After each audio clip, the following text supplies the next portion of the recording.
This one will be mine.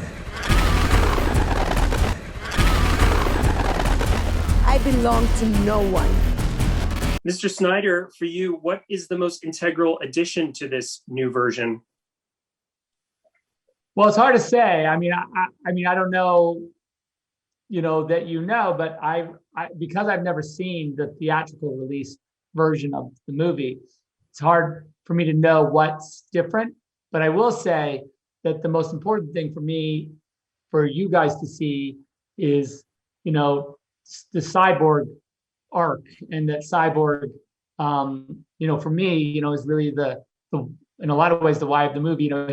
His origin film is wrapped in Justice League, and I think that and Ray does an amazing job, and I really can't wait for fans to sort of get to see his full journey. What was the most enjoyable part about being able to go back and revisit this?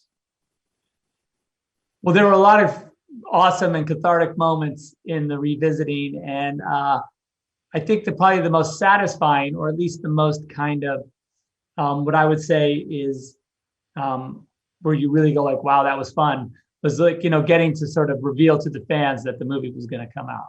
That was really fun. There's many great scenes in this movie, but I really love the fact that we get to see Jared Leto's Joker again.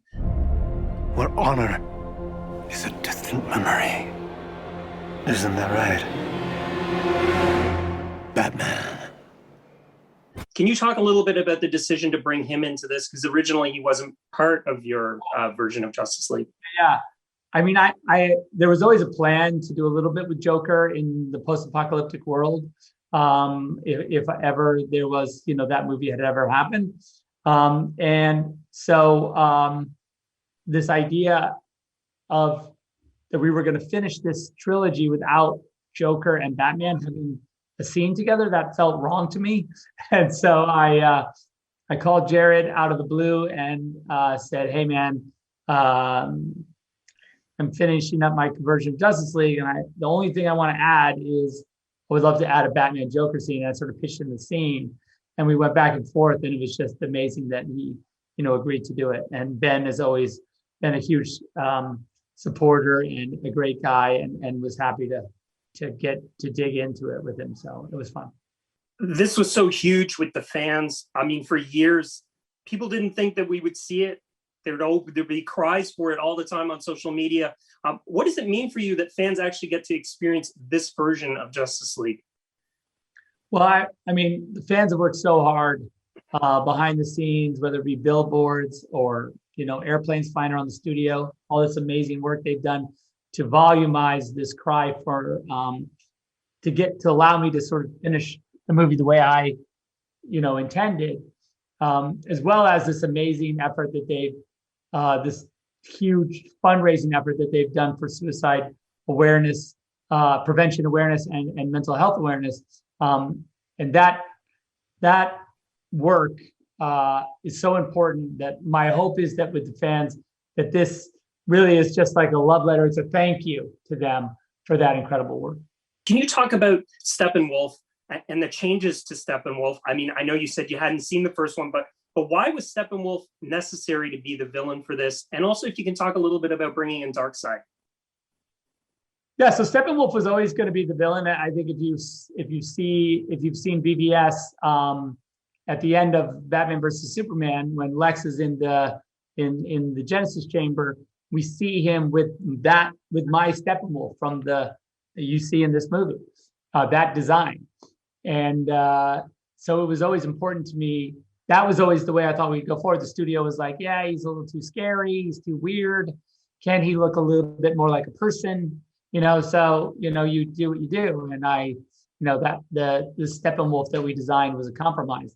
But when we put him back, and Kieran Hines is such an amazing actor, and being able to voice him with like real personality and a real struggle, and having him be, this issue he has with Darkseid and all that great stuff.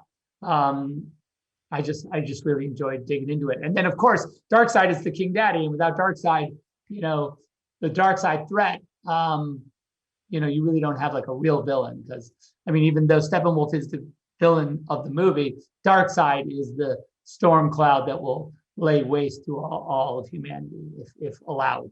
You just said storm cloud. Before I let you go, I know people are going to watch this and immediately think, is there a chance of a sequel or the sequels that were planned?